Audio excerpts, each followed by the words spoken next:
Hello everyone and welcome to today's video. Now today I'm going to be talking about the first Atlanta Motor Speedway race for the Cup, Xfinity and the Truck Series. But before we get into that, let's first talk about the Las Vegas Motor Speedway, which is the next race for the Cup, Xfinity and the Truck Series schedule. So Friday, March 1st will be practice for the Truck Series at 4:35 p.m. 5:05 p.m. will be qualifying for the Truck Series. Practice and qualifying as well for the Xfinity Series, 6:35 p.m. for practice and 7:05 p.m. for qualifying. All of them will be on FS1 and Sirius XM. And at 9 p.m. Eastern Time will be the Truck Series race for the running of the Victoria's Voice Foundation 200. That'll be on FS1, MRN, and Sirius XM. Saturday, March 2nd will be practice and qualifying for both the Cup Series, 2:05 p.m. for practice, 2:50 p.m. for qualifying. And at 5 p.m. Eastern Time will be the Xfinity race for the running of the Laguna. That's all I really know. I'm guessing maybe 400 or something. Yeah, most likely 400, but I might be wrong. Maybe 300. I don't know. But either way, FS1, PRN, and Sirius XM, which will live the race, including practice and qualifying for the Cup Series. And then at 3:30 p.m. on Sunday, March 3rd, will be the Cup Series race for the running of the Pennzoil 400. That'll be on Fox, PRN, and Sirius XM. So with that out of the way, let's now talk about the Truck Series results. And the winner of the NASCAR Craftsman Truck Series race at Atlanta is Kyle Busch. And then we have Ty Majeski, Corey Heim, Taylor Gray, Nick Sanchez, Caden Honeycutt, Tyler Ankrum, Roger Carew, Daniel Dye, and Dean Thompson ran out of top 10. And then Brent Holmes, Lawless Allen, Matt Crafton, Todd Dillon, and Chase Purdy ran out of top 15. Now, before the Truck Series race, the story of the Truck Series was kind of overshadowed over Kyle Busch Motorsports suing Rev Racing because of unpaid stuff, basically. So it was a bit concerning of most of how Kyle Busch is going to race Sanchez. But I mean, I don't think there was any bad blood or anything. I don't think they were even near each other the entire time. So I don't think it really matters. But it is still a story to look out for, especially. So considering there wasn't a lot of stuff really happening in the Truck Series, I went on Twitter, because I wasn't able to watch it because I was over at Bathurst, and I found something pretty interesting, that Bailey Curry's roof somehow blew off. I don't know, I don't think that's ever happened in my entire life of, being a fan and following NASCAR. I don't think this has ever happened, at all. It baffles me that someone's roof absolutely flew off. I mean, yes, it was a convertible race in back in the 1950s or something, but since then, there has not been any convertibles, so I am pretty shocked that a truck's roof fell off.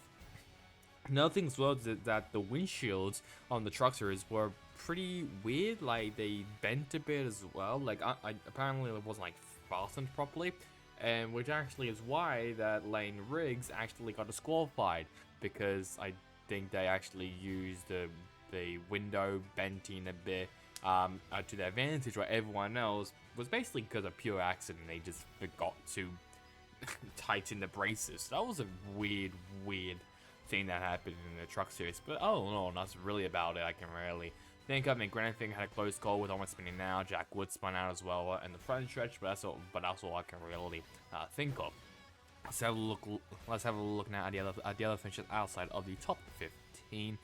Let's have a look. Jay Garcia for Soul Sport Racing, down in 16th. Colby Howard in his first for Tricon Garage, he finished down in 17th. Who else? Keith McGee, he spun out again, of course, like he always does. Mason Maggio, this was their first start for Floridian Motorsports, I'm pretty sure, and they finished a pretty decent 24th place, so not too bad.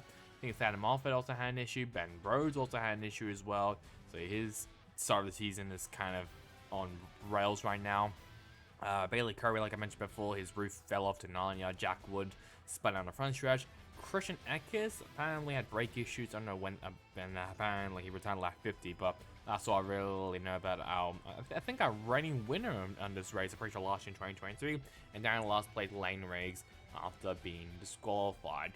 So let's now have a look now at the Xfinity Series results. And the winner of the NASCAR Xfinity Series race at Atlanta is shock horror Austin Hill. Then we have Chandler Smith, Shane Van Gisbergen, Sheldon Creed, Parker Retzlaff, Jeremy Clements, Anthony Alfredo, Jeffrey Earnhardt, Ryan Truex, and Sammy Smith ran out of top 10. and Sam Mayer, Jesse Love, AJ Allmendinger, Brandon Jersey, and Riley Herbst ran out the top 15. This was a fuel mileage race, surprisingly. Not expecting that, but a couple drivers ran out of fuel. We're pretty sure like Ryan Sieg was like the first driver to run out of fuel, and he actually stopped on the backstretch, which caused the late caution. I think Herbst and Custer, both of them ran out. I think Allgaier might have ran out as well. There was a lot of drivers that ran out of fuel on the last couple laps, so they had to come in. I think Jesse Love was one of them as well. Had to come in and basically ruin their entire chances of winning the race. I mean, especially for Jesse Love, this is the second week in a row where he's had bad luck. Like, yeah, bad luck at Daytona when he crashed out and was involved in a wreck, so that took him out of the contention. He won stage 1 just like in Daytona. When is this kid going to get any luck? Like, seriously? Like, we're heading to Las Vegas, and surely you'll have some luck in Las Vegas, surely. I mean, I hope so, because he is a talented driver. We've seen how amazing he is. He's gotten basically both poles in the first 2 races, Daytona and Atlanta, so he's definitely capable of winning races and being competitive. It's just that he just has horrible luck. But the thing I want to talk about in the Xfinity series, other than the cars like can't run the bottom for some reason, is car weathermen. Because after the race, when Fox shot car didn't see it, there was actually a bit of a kerfuffle. So this was apparently the reason why of this is just because that JGA just spun out. That's really all. Like, I obviously they go down the front stretch. It's the white car, the first white car that you see, and car weatherman is just pushing him. The Ailey gets a bit out of shape, and weatherman's still pushing him, and spins out. That's really all. Nothing really bad. But I mean, that's just super speedway racing, you know? That's just kind of just a norm thing, and almost went up on traffic, but then luckily he was able to get back down onto the apron. But that's really all. I mean, there was nothing really bad or anything. And then we get into the after race, where his crew chief, out of all people, when Kyle Weatherman was just standing in his car and started trying to sucker punch him. So obviously everyone got involved in the crew and stuff. So that was something I was not expecting whatsoever. I think this was CW Media, I'm pretty sure, who posted this onto YouTube. So I'll leave a link in the video down in the description below so you can have a look at it for yourself. But that was super strange. You know, so this whole argument as well. That Yaley's crew chief was just yelling at Weatherman's crew members. Well, it was so weird. So that was, like, I'm pretty sure that was also our first fight, quote unquote, in 2024, but it's just a weird fight to really have, really, as a whole. But a little, that's really about it, I'll be honest. In the Xfinity series, not a lot of people liked it because it was just incredibly boring. So let's now have a look at the other finishers outside of the top 15. Cole Custer, another driver who ran out of fuel. There's the before-mentioned Kyle Weatherman who finished down in 17th. Parker Kligerman, I think he also ran out of fuel as well. Ryan Sieg was the first driver to really run out of fuel. JGA, like I mentioned before, he finished down in 24th. Haley Deegan, the other rookie, down in 27th. So obviously the other rookie, Lillian Honeyman, up in 21st. And the last rookie, that being Dawson Cram in 31st. Jonathan Nemechek, I think might have also ran out of fuel or just had a horrible day. I'm not really too sure, but he finished down in 32nd. Josh Williams had more issues in his car. And Jordan Anderson, who pretty sure didn't qualify yesterday because of, I think, a power problem. I'm not really too sure, but he retired because of steering issues. So let's now have a look at the Cup Series results. And the winner of the AM Better Health 400 for the Cup Series at Atlanta Motor Speedway is Daniel Suarez. And then we have Ryan Blaney, Kyle Busch, Austin Cindric, Bubba Wallace, Ricky Stenhouse Jr., Ross Chastain, Michael McDowell, Chris Buescher, and Ty Gibbs right out at the top 10. Then Harrison Burton, Martin Truex Jr., Corey LaJoie, Kaz Grala, and Chase Elliott right out of the top 15. There's two things I want to talk about. Let's first talk about lap 2. And there was a massive wreck on the front stretch. I think it was just a bit of a stack up on the outside lane. I think that was led by Todd Gilliland, and the car Busch is all the way up in Narnia. But there was a bit of a stack up on Gilliland, and then that stack up caused a massive wreck. Austin Dillon then spun out, then Bob Wallace, I can see, Alex Bowman. A lot of great drivers who was basically innocent bystanders were caught up in a very early wreck on lap 2. So yeah, and a lot of people's days, like Christopher Bell, for example. Bubba Wallace, he recovered to finish up in 5th. Austin Dillon is also another driver that I think also that retired, and it was just a really unlucky situation there. Josh Berry almost just getting into it as well, thanks to Harrison Burton, who later spun out. I know Gregson is also another driver that was a part of it as well. It was just absolutely just mayhem. So yeah, it was not a good start to the race, but luckily it got way better when the race kept going. And speaking of that, let's talk about that finish.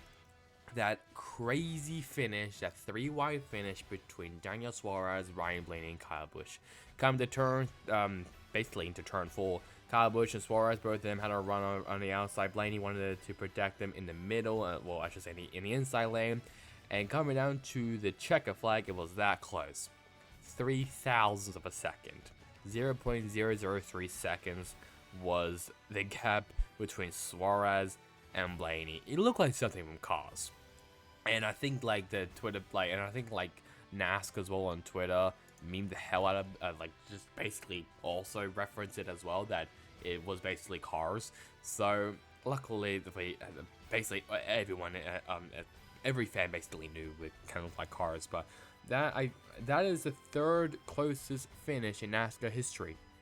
Third closest. The only 2 that was closest was the 2011 Talladega race, where Jimmy Johnson won, and the famous Darlington finish that Ricky Craven won against Kurt Busch. That is the only 2 finishes that are closer than this one. Both of them was 0.002 seconds, or 0.002 of a second. That's how close it was. So massive congratulations to Daniel Suarez. I mean, he was really good in Daytona as well. He was up in the pack, especially at the very end, and I got taken out. So Suarez, he's a great super speedway driver, and that is also his 2nd career win as well in the Cup Series. So really excited to see how he goes more into the season 2024. Let's now have a look now at the other finishes outside of the top 15. William Byron was kind of struggling as well this entire race, so he fell off down to 17. Carson Hocevar, he had a collision, I'm pretty sure, with Josh Berry. Josh Berry, I think, spun out and got loose and hit Hocevar as well. Austin Dillon, one of the drivers that was mainly part of that lap 2 reg, recovered to finish 22nd. Danny Hamlin was a part of like 3 incidents, I'm pretty sure. BJ McLeod, the only non-chartered car, finished down in 24th. Not too bad there. Todd Gilliland, who led most of the laps, like 58 laps, he finished down in 26th. I actually don't know what happened to him, but he started struggling a lot. Kyle Larson, Brad Keselowski, and Corey LaJoie, both of them were part of a wreck as well. Keselowski, I'm pretty sure, I think it was actually Larson who got the worst of it, so that's pretty unlucky there for him. And down in last place was Josh Williams, who was part of that lap 2 wreck. So his bad luck with Kaulig racing continues. So let's now have a look at the Truck Series standings. So here are the Truck Series standings, and Tyler Ankrum is still in the lead only by 10 points over Ty Majeski, who jumps up 5 spots. Then Nick Sanchez moves down 1, Corey Heim and Roger Cruz both there move up. Brian Holmes and Matt Crafton both of them move down 2, Taylor Gray, Christian Eckers, and Daniel Dye moving up a massive 9 spots to get up into the top 10. Grant Finger in 11th, who moves up 6 spots, and Timmy Hill staying put in 12th place. No, nothing else really. Nick Sanchez is still the only driver to lock himself into the playoffs, and the playoffs obviously started right now. So Sanchez is the only worthy playoff driver. Everyone else is still looking for their first win on the season. Let's now move over now to the Xfinity Series standings. Xfinity Series now, Austin Hill, after his 2nd win in a row, extends his lead over Sheldon Creed by to now 17 points. And Riley Herbst, Chandler Smith, Jesse Love moves up 6 spots. Parker Retzlaff, Ryan Truex moves up massive 10 spots, but I don't think it really matters, just considering that he's currently doing it part-time. AJ Allmendinger, Shane Van Gisbergen is now inside of the top 10, with Sammy Smith ran at the top 10. Then Justin Allgaier and Cole Custer both in 11th to 12th. And obviously the only driver who has won this year, Austin Hill, he will basically have a massive lead if the playoffs have started, and he's the only driver to win as well to lock himself into the playoffs. So let's now have a look now at the Cup Series standings. So here are the standings now for the Cup Series, and it's now Kyle Busch now in the lead 1 point in front of William Byron and Austin Cindric. And then we have Bubba Wallace, Ryan Blaney, Chase Elliott, and Daniel Suarez, Ross Chastain, Alex Bowman, and Martin Truex Jr. ran out of the top 10, and Kyle Larson and Corey LaJoie in 11th and 12th. So Ross Chastain has locked.